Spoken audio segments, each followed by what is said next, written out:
Hello Tarantula lovers, I'm Alex and you're watching Tarantula Haven. I hope you like the new setup. I had to do this to maximize the amount of space that I have in this room. I have tarantulas that are getting older and bigger and they require larger enclosures, so this is the best way that I can think of to increase the amount of space in this small room.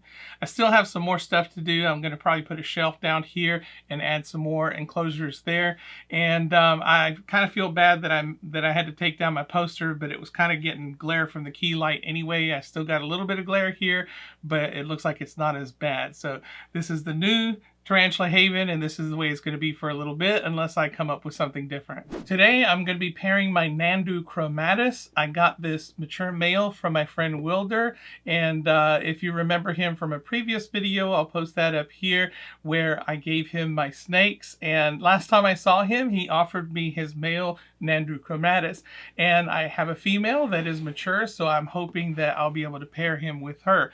And I don't know if this is a record of how many times he's been paired, but there's a couple times on here that it says he survived. So if that is the truth, then this guy is a little stud. So I don't know how he's going to fare with my female, but hopefully he'll get the job done, and I hope that she will not eat him. He's on loan, so I'm going to give him back, and maybe this list will increase. But yeah, I've never paired Nhandu Chromatus before, but I know that they are nasty toward people, but I don't know how they're going to be toward each other. So let's find out.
Upon first introducing him, I really didn't expect a whole lot. It usually takes a little while for them to get their bearings and for them to detect that there's a female nearby, so I waited.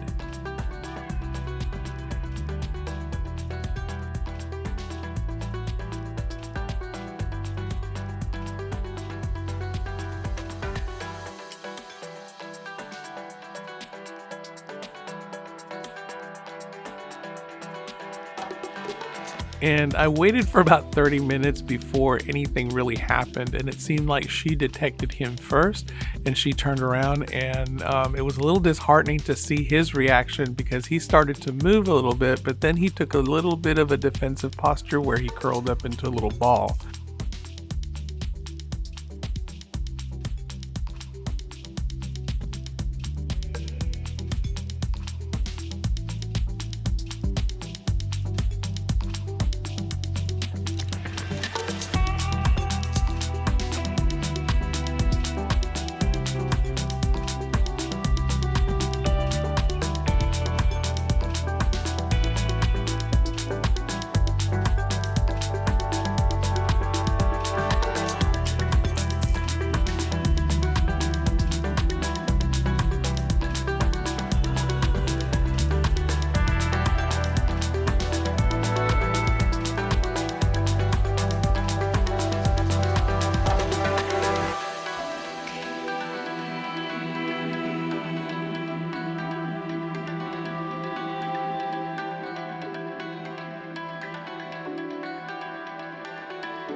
but I started to feel a whole lot better when I noticed that she was drumming, and that was a very good sign that she was very receptive.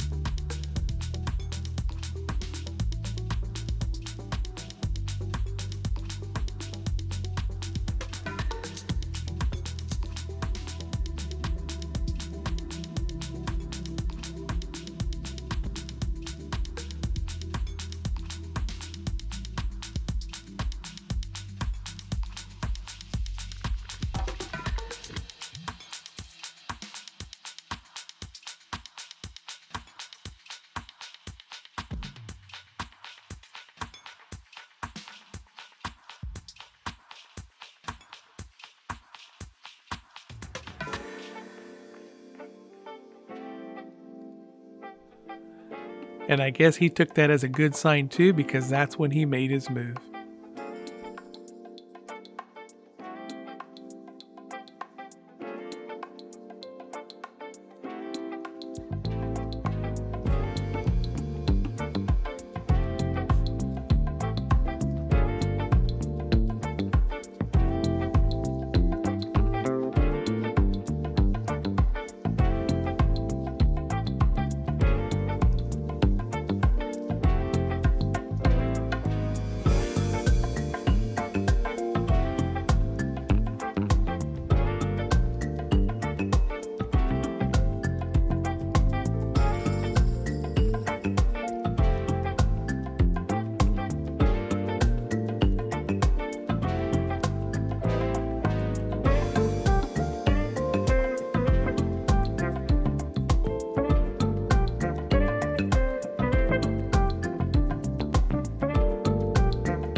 And just like that, it was done and over with. I guess I was expecting a whole lot more fireworks because of their feisty nature, but that was probably one of the easiest pairings I think I've ever done.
Are you kidding me? After all that feistiness, getting him out of the enclosure and then getting him back into the enclosure, I'm still itching from him flicking hairs at me, but I did not expect him to just go in there and casually saunter over there to her, get his business done, and then casually walk away.